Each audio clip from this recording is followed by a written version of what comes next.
Hello students, welcome to Pathak's Computer Academy online classes. In the previous video, we learned about the types of computer network.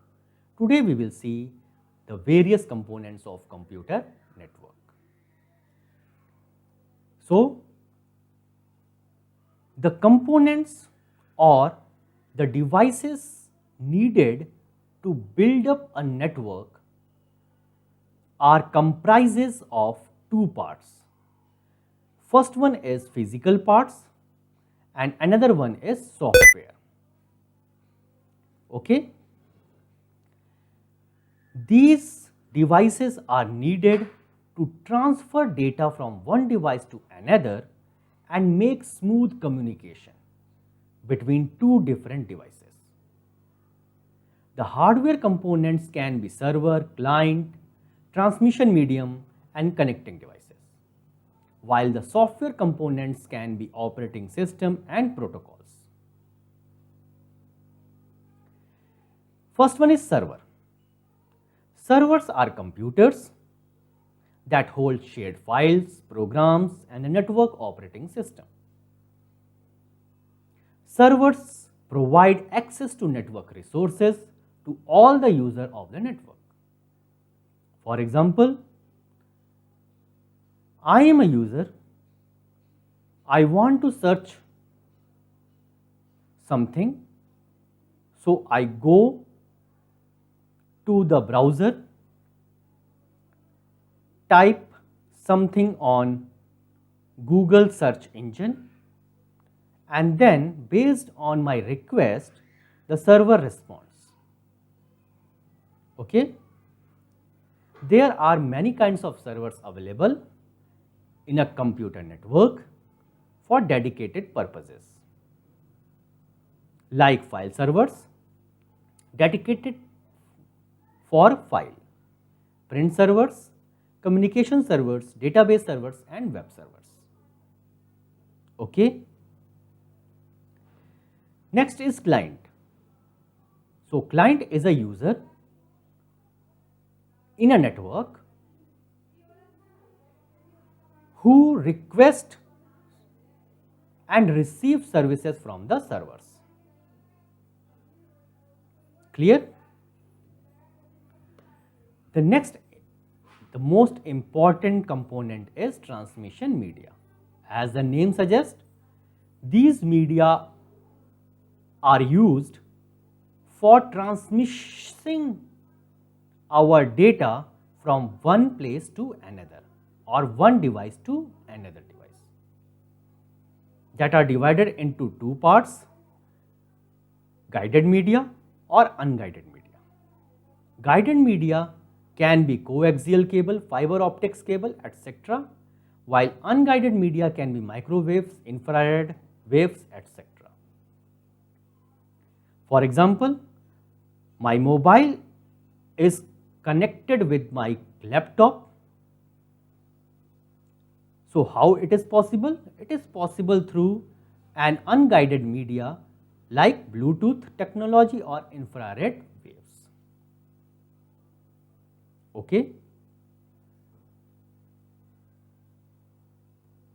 Next is NIC, Network Interface Card. This is a device installed on each devices who wants to connect with the network. The main purpose of NIC is to format the data, send the data and receive the data. Next one is connecting devices. Connecting devices act as middleware between network or computers by binding the network media together.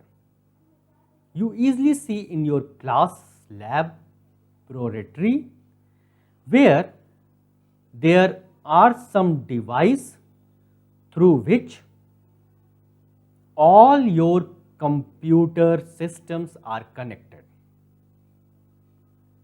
Okay, they are known as switches. Other than switches, some of the common connecting devices are hubs, bridges, repeaters, routers and gateways. and all these devices have their dedicated work functionality. We will discuss these devices in detail later on. Now the software part. First one is network operating system.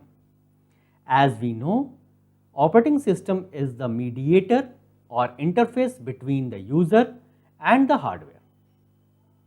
Similarly, the network operating system is typically installed in the server and facilitate workstation in a network to share files, database, application, printers, etc. Whatever the resources demanded by the user. Okay. They are designed such as that whatever the request coming from the user, they can interpret and respond accordingly. And the last one is protocol suite. As we know that whenever we design a system, first of all we design some rules and regulation on which that system will run. Similarly, how computer network will work and communication will be possible is based on some protocols. That's why a protocol is a rule or guideline followed by each computer available on the network. The two popular protocol suites are OSI model and TCP/IP model.